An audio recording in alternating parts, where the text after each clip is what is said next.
There is no other God who can deliver like this. ഈ വിധത്തിൽ വിടുവിപ്പാൻ കഴിയുന്ന മറ്റൊരു ദൈവവുമില്ല എന്ന് പറഞ്ഞത് ഒരു ജാതീയ രാജാവായ നെബൂഖദ്നേസറായിരുന്നു. തീച്ചൂളിയുടെ നടുവിൽ നാലാമനായി ഇറങ്ങി വന്ന് ശദ്രക്, മേശക്, അബേദ്നെഗോ എന്നീ 3 ബാലന്മാരെ തീയുടെ മണം പോലും തട്ടാതെ പുറത്തു കൊണ്ടുവന്ന അത്ഭുത കാഴ്ച നെബൂഖദ്നേസർ രാജാവിനെ അമ്പരിപ്പിക്കുകയുണ്ടായി. ഈ വിധത്തിൽ വിടുവിപ്പാൻ കഴിയുന്ന എന്നതിൽ നിന്നും ദൈവത്തിൻ്റെ അധികാരത്തിലെ അതുല്യതയാണ് കാണുന്നത്. ഈ രീതിയിൽ രക്ഷിക്കാനോ സംരക്ഷിക്കാനോ ഇടപെടാനോ മറ്റാർക്കും ഇത്ര ശേഷിയില്ല എന്നർത്ഥം. അതുകൊണ്ടാണ് 118 സങ്കീർത്തനത്തിൽ ഇങ്ങനെ പറയുന്നത്, മനുഷ്യനിൽ ആശ്രയിക്കുന്നതിനേക്കാൾ യഹോവയിൽ ആശ്രയിക്കുന്നത് നല്ലത്, പ്രഭുക്കന്മാരിൽ ആശ്രയിക്കുന്നതിനേക്കാൾ യഹോവയിൽ ആശ്രയിക്കുന്നത് നല്ലത് എന്ന്.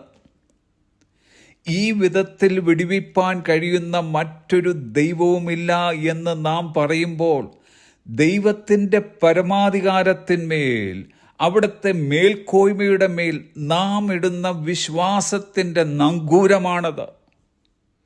തീച്ചൂള പോലെയുള്ള കഠിനമായ പരിശോധനയിൽ നാം അകപ്പെടുമ്പോൾ സഹായിപ്പാൻ കഴിയാത്ത മനുഷ്യപുത്രന്മാരിലല്ല, പിന്നെയോ ഈ വിധത്തിൽ നമ്മെ വെടിയിപ്പാൻ കഴിയുന്ന ദൈവത്തിലാണ് നാം വിശ്വസിക്കേണ്ടിയതും ആശ്രയിക്കേണ്ടിയതും.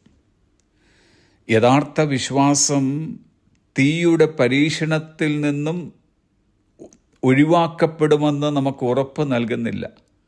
പക്ഷേ അവയിൽ ദൈവത്തിൻ്റെ സാന്നിധ്യം ഉറപ്പ് നൽകുന്നു. ആ ദൈവ സാന്നിധ്യം തീയുടെ മണം പോലും തട്ടാതെ നമ്മെ പുറത്തു കൊണ്ടുവരും. അതുകൊണ്ടാണ് പ്രവാചകൻ ഇങ്ങനെ പറഞ്ഞത്, യെശയ്യാവിൻ്റെ പുസ്തകം 43 അധ്യായത്തിൻ്റെ 2 വാക്യം, നീ വെള്ളത്തിൽ കൂടി കടക്കുമ്പോൾ ഞാൻ നിന്നോടുകൂടെ ഇരിക്കും, നീ നദികളിൽ കൂടി കടക്കുമ്പോൾ അവ നിന്റെ മീതെ കവികയില്ല, നീ തീയിൽ കൂടി നടന്നാൽ വെന്തു പോകുകയില്ല, അഗ്നിജ്വാല നിന്നെ ദഹിപ്പിക്കുകയുമില്ല. ദൈവം നമ്മോടുകൂടെ നമ്മുടെ വൈഷമ്യ സമയങ്ങളിൽ ഉള്ളത് എത്ര ആശ്വാസകരമായ കാര്യമാണ്.